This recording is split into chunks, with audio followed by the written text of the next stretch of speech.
आणि आता आदित्य ठाकरे बोलतात, बघूयात नेमकं काय म्हणतात. घरामध्ये रात्री घुसून पत्नीवर देखील हल्ला केलेला पाहायला मिळतो. कसं बघता या सगळ्या प्रकारात? आपण पाहिलं असेल ह्या राज्यातलं कायदा सुव्यवस्था परिस्थिती झाली आहे. कालच आपण पाहिलं असेल बास्केटजीवर जो अटॅक झालेला आहे त्याच्या पत्नीला मारलं गेलं, स्टॅबिंग झालं मला वाटतं. हे सगळंच चिंतादायक आणि भीतीदायक वातावरण महाराष्ट्रात बनत चाललेलं, जसं मी सांगितलं की हुकुमशाही महाराष्ट्रात चालली आहे आणि कोणी या विरुद्ध बोलायला गेलं तर त्यांच्यावरच केस होतात. मुंबईचे पालकमंत्री केसरकर असं म्हणतात की कित्येक वर्ष महापालिका तुमच्या ताब्यात होती, मोर्चा काढायची वेळ का आली असं केसरकर. कारण मोर्चा काढण्याची वेळ एवढ्यासाठी झाली कारण जो 1 वर्षात ह्या गद्दारांनी इथे घोळ घातलेला आहे, घोटाळे केलेत, त्याच्या विरुद्ध हा मोर्चा आहे. मोर्चा काढताय, परंतु यावरती संजय शिरसाट असं म्हणतात आदित्य ठाकरे यांना लॉन्च करण्यासाठी या मोर्चाचं आयोजन केलंय, कारण की ह्या मोर्चाचं नेतृत्व स्वतः आदित्य ठाकरे. नाही, काही लोकांना उत्तर द्यायची नसतात कारण त्यांची किंमत वाढवायची नसते, तसं होतं, त्यांना सोडलं. यांच्यावरती काल रात्री त्यांच्या राहत्या घरी हल्ला करण्यात आलेला आहे, त्यांच्या घरी आता मी दिलं त्याच्यावर त्यांच्याकडे महापालिका होती, महापालिका कुणाकडे होती? 1 मिनिट. मोर्चे आता काढतायत, या सर्वांचं दूध का दूध आणि पाणी का पाणी आम्ही करणारच आहे. नक्कीच होऊन जाऊ दे एकदा. कारण असंच कल्याण डोंबिवलीमध्ये असेल, ठाण्यामध्ये असेल, नवी मुंबईमध्ये असेल, जे घोटाळे झालेत त्याच्यावर पण आम्ही आता बोलायला सुरू करणार आहे, ते तुमच्या समोर येतील. सूरज चव्हाण यांची ईडीची चौकशी सुरू आहे आणि त्यावरती असं देखील म्हटलंय सूरज चव्हाण यांचा मनसुख हिरेन किंवा सुशांत सिंग राजपूत होईल, त्याच्याकडे पदाधिकाऱ्यांनी लक्ष द्यावं. मला वाटतं जास्ती लक्ष नका देऊ. शिवसैनिकांचा संयम आहे तो सुटत चाललेला आहे. त्या दिवशी शाखा तोडली आणि ही शाखा बाळासाहेब ठाकरे आणि छत्रपती शिवाजी महाराजांचा फोटो असताना त्यावर बुलडोझर चालवला गेला होता.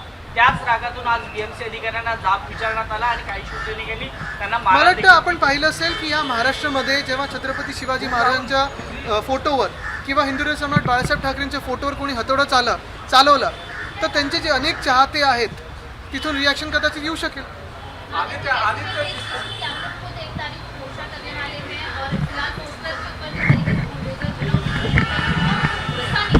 नहीं, अगर आप देखें तो महाराष्ट्र में जो भी चल रहा है वो एक हुकुमशाही का राज्य ऐसे चल रहा है. बीएमसी हो, थाने महानगर पालिका हो, पुणे महानगर पालिका हो, नागपुर हो, कोल्हापुर हो, सोलापुर हो, हर जगह जहाँ जहाँ कोई भी जनप्रतिनिधि नहीं है वहाँ बड़े पैमाने में एक घोटाले चल रहे हैं.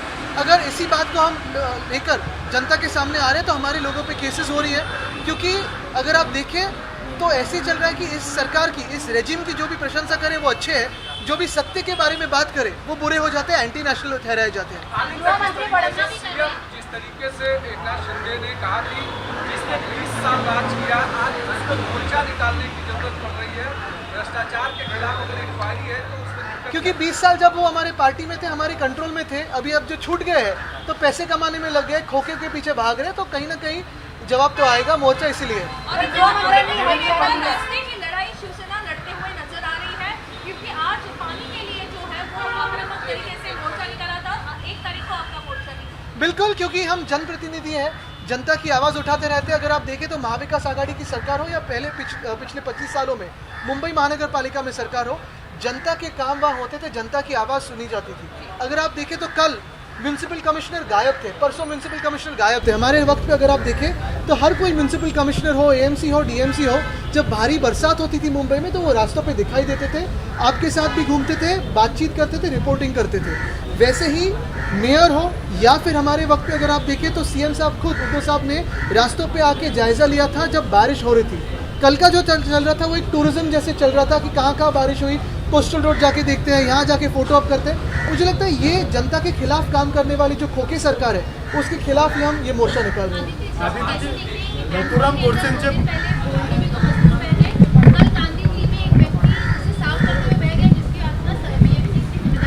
अगर आप देखें तो बीएमसी किसी की भी जिम्मेदारी लेने के लिए तैयार नहीं है. सच में बात कहें तो प्री मानसून जो काम होते हैं जो हमारे वक्त पे होते थे, तो मुंबई में जो 16 एजेंसियां काम करती हैं उनके साथ कोऑर्डिनेशन की बैठकें होती थी.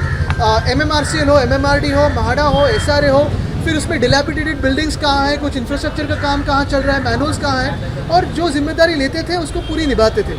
कल की अगर आप बात करें तो आप भी सवाल किससे करें, ये बड़ा सवाल होता ही है. आदित्यजी नथुराम गोडसे पोस्टर घेऊन आहे तो जल्लोष साजरा करताना पाहायला बघा. एसटीची निवडणूक झाली आणि त्यांचा पॅनल विजय झाला, मात्र नथुराम गोडसेंचं पोस्टर घेऊन इकडे विजय नाही, मला वाटतं एक महत्त्वाची गोष्ट आहे की ह्या सगळ्या गोष्टी महत्त्वाचे जे विषय देशात चाललेले आहेत ते तिथून लक्ष दुसरीकडे नेण्यासाठी चाललेले आणि हे भाजप प्रणित असं सगळं. तर गृहमंत्र्यांनी इशारा दिलाय की जे कोणी कायदा हातात घेतील त्यांची गय केली जाणार नाही. नक्कीच त्यांनी पहिलं माहीममध्ये यावं आणि इकडच्या गद्दार आमदारावर कारवाई करावी ज्यांनी पोलीस स्टेशनमध्ये जाऊन गोळीबार केला. तर तिथे पहिलं त्यांनी त्यांच्या कायद्याची धमक दाखवावी, मग इतरांना सांगावं. आदित्यजी, मोर्चासाठी परवानगी घेण्यात आलेली आहे का आणि सरकारकडून आता ते सगळं आपल्याला कळेलच. एबीपी माझा, उघडा डोळे बघा नीट.